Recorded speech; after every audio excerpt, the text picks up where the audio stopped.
This is the Deer Park Campground in Glenrock, Wyoming. We're kind of coming in from the back way. We came through the city park, and supposedly you're allowed to tent here.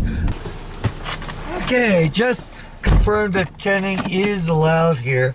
As far as I was looking at the tent sites, and it doesn't, or the map of the campground, it doesn't look like they have any real set camping area for tents.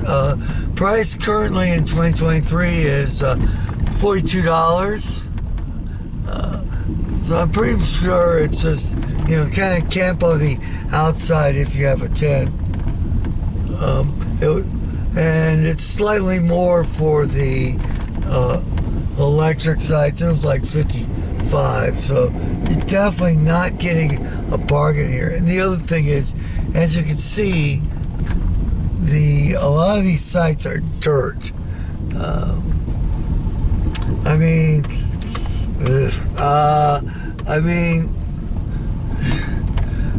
I'd like to say a 3, but it's not that bad.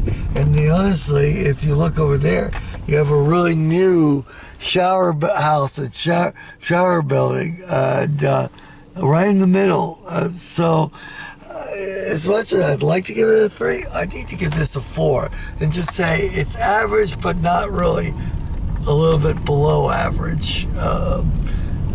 And the reason is the sites are dirt, and it's not really a specific tenting area. You just kind of plopped onto an RV site. So anyway, it's just Danusa for undiscovered campgrounds in rural America, and definitely the interest to this is through the city park. Please rate, comment, and subscribe, and I'll see you on the next one.